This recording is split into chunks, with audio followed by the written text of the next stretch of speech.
Nobody talks about how a teenage girl, barely old enough to vote, once ran parts of Harlem like a seasoned boss.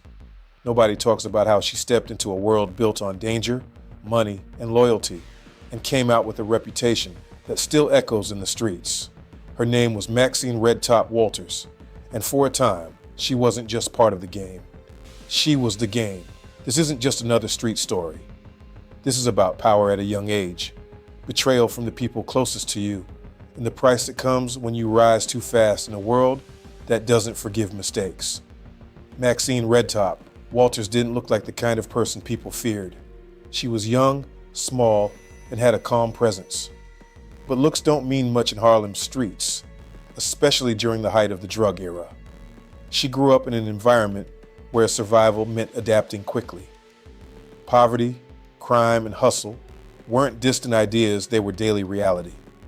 While most teenagers were worrying about school, friends, or what their future might look like, Maxine was learning something very different.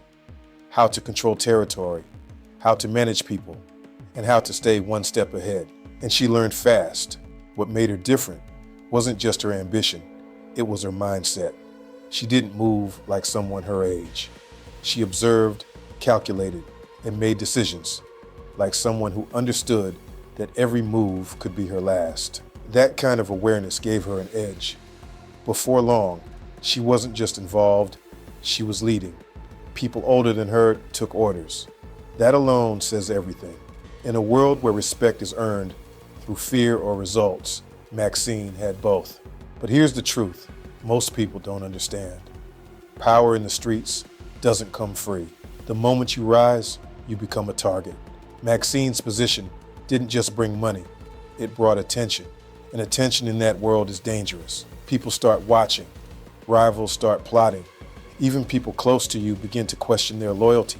Betrayal is not a possibility, it's a guarantee. The higher she climbed, the more pressure surrounded her. She had to trust people she couldn't fully trust. She had to make decisions that could hurt others just to protect herself. And at such a young age, that kind of weight can either break you or turn you cold. Maxine didn't break. She became sharper, more guarded, more aware that in her world, loyalty had an expiration date. But no matter how smart you are, no one can control everything. The streets don't love you back. One of the biggest illusions in street life is the idea of loyalty. People say they're with you. They say they'll ride for you. But when pressure hits, when fear shows up, when money is involved, that's when truth comes out. Maxine had built a network. People depended on her. People respected her. But respect in that world is often tied to fear. And fear can turn into betrayal overnight. There were whispers, movements behind the scenes, people watching her not as a leader, but as an opportunity. Because taking down someone like Maxine didn't just remove power, it created space for someone else to rise. That's the game. And the game doesn't care how young you are. Here's what most people don't realize about Maxine Red Top Walters. She wasn't just surviving in the game. She was outthinking people who had been in it for years. She understood something many never do. It's not just about force, it's about control. She was playing chess. While most dudes were playing checkers, she knew how to move quietly, how to avoid unnecessary attention, how to manage people without always showing aggression. That level of intelligence is rare, especially at her age. But here's the deeper twist. Even with all that awareness, even with all that control, she was still human. And being human in that world is dangerous, because no matter how smart you are, emotions can slip in. Trust can be misplaced. Decisions can be rushed. And in the streets, one wrong move doesn't cost you a lesson. It can cost you everything. That's the part nobody talks about. People feared Maxine, not because she was loud, not because she tried to prove herself, but because she didn't have to. Her presence spoke for her. Her reputation moved before she even showed up. And that kind of quiet power is the most dangerous kind. But with that fear came respect, real respect. The kind that isn't given easily, especially to a teenage girl in a male-dominated world. She earned that. But behind all of it, the money, the control, the reputation, there was another layer, pressure, constant pressure, the fear of being watched, the fear of being set up, the fear of trusting the wrong person. Imagine carrying that every single day at an age when most people are still figuring out who they are. That's a different kind of life, and it changes you. The streets have a pattern. You rise fast, and then something happens. Sometimes it's betrayal, sometimes it's law enforcement, sometimes it's internal mistakes. But the ending is almost never peaceful. Maxine's story is a reminder of that. No matter how powerful you become in that world, there's always a clock ticking. The system isn't built for long-term success. It's built on risk, and risk always collects its debt. That's the truth people don't like to hear. Maxine Red Top Walters wasn't just a teenage queenpin. She was a symbol of what happens when intelligence, ambition, and environment collide. She didn't start with easy choices. She adapted to what was around her, and she mastered it in a way that most couldn't. But mastering something dangerous doesn't make it safe. That's the lesson. A lot of people hear stories like this and focus on the power, the money, the reputation. But if you look deeper, you see something else. Isolation, pressure, and a constant sense of danger. That's not freedom. The bigger picture. Let's be real for a second. Stories like Maxine's don't happen in a vacuum. They come from environments where options are limited, where survival pushes people into paths they wouldn't choose under different circumstances. That doesn't justify the life, but it explains it. And if you ignore that part, you miss the whole story. Maxine wasn't just a product of ambition. She was a product of her surroundings, and she learned to navigate them better than most. Nobody talks about how dangerous it is to grow up too fast. Nobody talks about what happens when a teenager carries responsibilities and risks meant for adults. And nobody talks about how even the strongest, smartest people can still fall when the environment itself is built against them.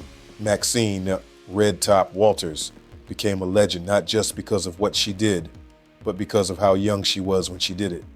That's what makes her story powerful. But it's also what makes it tragic, because in the end, the streets don't reward you for being young and smart. They test you until something gives. And then it all came to a sudden, tragic end. In 1972, Maxine Red Top Walters, Harlem's teenage queenpin, the young woman who had built power in a world twice her age, was gone. Not in some planned hit, not in some dramatic showdown, but by accident. She was shot and killed by a bodyguard connected to Nicky Barnes, a man known on the streets as Black Sunday. The name alone carried fear, and the moment only added to that reputation. It wasn't supposed to happen that way. But in that life, things don't always go as planned. 1 second changes everything. And just like that, a rising legend was silenced. She was still young, still at the height of her influence. Still, some people looked at it with fear and respect. But the streets don't pause. They don't care how much you built or how far you came. They take. What happened next said everything about who Maxine was in that world. Her funeral wasn't small. It wasn't quiet. It was packed. Major figures from the streets showed up. People with power, money, and influence. The same world that is quick to turn on you came together to honor her. That doesn't happen unless your name carries real weight. And then came a moment that almost felt unreal. At the request of Nicky Barnes himself, the legendary Sammy Davis Jr. performed at her funeral. Think about that. A teenage girl from Harlem who rose through one of the most dangerous worlds imaginable was laid to rest with a performance from one of the biggest entertainers in the country. That's not normal. That's not common. That's the kind of respect few ever reach. Her death left behind something complicated. On one side, there was respect, real respect, the kind that comes from surviving, leading, and commanding attention in a world that doesn't hand out anything for free. But on the other side, there was reality. She was still just a teenager, a life full of potential, cut short before it even had the chance to change direction, before she could step away, before she could become something else. That's the part that hits hardest. Maxine Red Top Walters became a legend in Harlem, not just because of her power, but because of how fast she rose and how suddenly she fell.